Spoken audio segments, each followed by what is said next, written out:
ఈరోజు ఆషాఢ అమావాస్య. దీన్ని చుక్కల అమావాస్య, అలహరి అమావాస్య, భీమన అమావాస్య అనే పేర్లతో పిలుస్తారు. ఈ సందర్భంగా ఎలాంటి విధి విధానాలు పాటిస్తే సమస్త శుభ ఫలితాలు చేకూరుతాయో పరిశీలిద్దాం.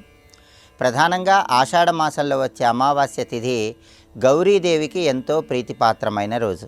అందుకే గృహంలో పూజా మందిరంలో బియ్యపిండితో 100 చుక్కలను ఏర్పాటు చేసి ఆ చుక్కలన్నీ కలుపుతూ చుక్కల ముగ్గు గీయాలి.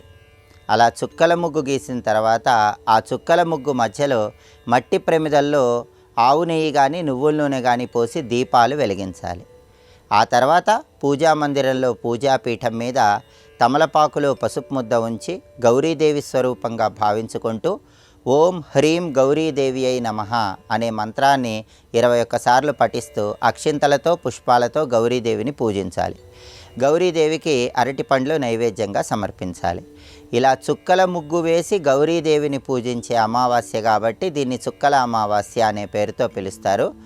గౌరీదేవిని పూజించే సమయంలో 9 దారపు పోగులు తీసుకొని ఆ 9 దారపు పోగులు 9 చోట్ల ముడులు వేసి వాటికి పూర్తిగా పసుపు రాసి వాటిని తోరాల్లాగా మహిళామణులు ధరించాలి. ఆ తర్వాత గౌరీదేవిని పూజిస్తే గౌరీదేవి సంపూర్ణమైన అనుగ్రహం కలుగుతుంది. కుటుంబంలో సభ్యులందరూ ఆయురారోగ్య అష్టైశ్వర్య ప్రాప్తిని సిద్ధింపజేసుకోవచ్చు. అలాగే ఈ అమావాస్యను అలహరి అమావాస్య అనే పేరుతో ఎందుకు పిలుస్తారంటే అలహరి అంటే నక్షత్ర మండలం అని అర్థం. పితృదేవతలు సోమపదం అనే పేరు కలిగిన లోకంలో ఉంటారు.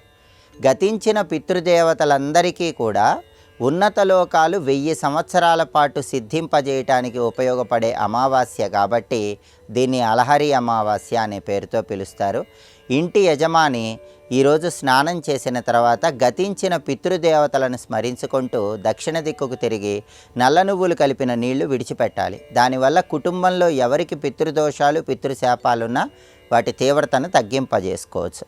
అలాగే ఆషాఢ అమావాస్య సందర్భంగా గృహంలో పసిపిల్లలకు ఉన్నటువంటి సమస్యలన్నీ తొలగింపజేయటానికి నల్ల ఆవాలతో దిష్టి తీయాలి.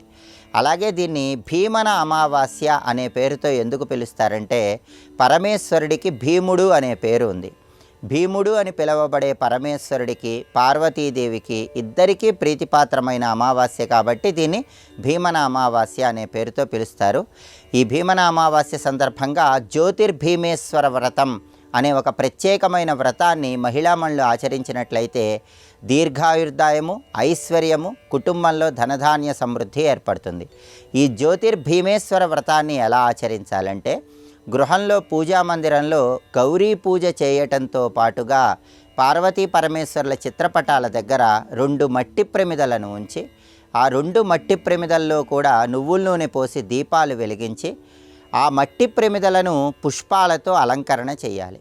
ఆ మట్టి ప్రమిదలు రెండింటినీ సాక్షాత్తు శివపార్వతుల స్వరూపంగా భావించుకుంటూ ఆ మట్టి ప్రమిద దీపాలకు అక్షింతలతో పుష్పాలతో పూజ చేస్తూ ఓం దీపలక్ష్మీ నమో నమః అనే మంత్రాన్ని 21 సార్లు పఠించాలి.